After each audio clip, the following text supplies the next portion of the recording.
ഇന്നത്തെ പരിപാടി എന്ന് പറഞ്ഞാൽ ഒരു സാൽമൺ ഫിഷിനെ മുളകിട്ട് പറ്റിക്കാമെന്ന് വിചാരിച്ചു. ഇത് കോട്ടയം സ്റ്റൈലാണ്.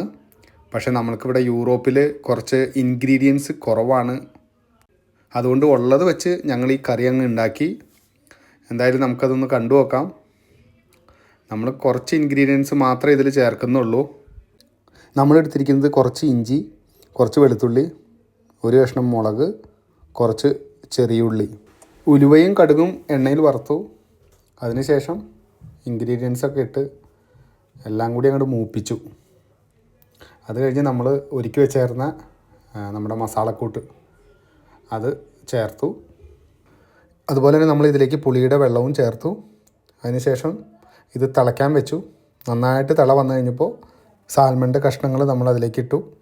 അത് കഴിഞ്ഞ് നമ്മളൊരു 15 മിനിറ്റ് മൂടി വെച്ച് ശരിക്കും അങ്ങ് വേവിച്ചു. അതിനുശേഷം ഈ കറിയെ നമ്മൾ തണുക്കാൻ വേണ്ടി അവിടെ മാറ്റി വെച്ചു. ചൂടെല്ലാം പോയി കഴിഞ്ഞപ്പോൾ ഒന്ന് പൊക്കി നോക്കി. ഇതാണ് നമുക്ക് അവസാനം കിട്ടിയ റിസൾട്ട്. കറി നന്നായിട്ട് കുറുകിയിട്ടുണ്ട്. എന്തായാലും അതിൻ്റെ നിറവും കാണുമ്പോൾ നമുക്കറിയാം ആ കറി എത്രത്തോളം ടേസ്റ്റി ആയിരിക്കുമെന്ന്. അതുകൂടാതെ ഞാനൊന്ന് രുചിച്ച് നോക്കിയായിരുന്നു. ഒന്നും പറയാനില്ല, അടിപൊളി രുചിയാണ്. അപ്പോൾ നിങ്ങളും ട്രൈ ചെയ്ത് നോക്ക്.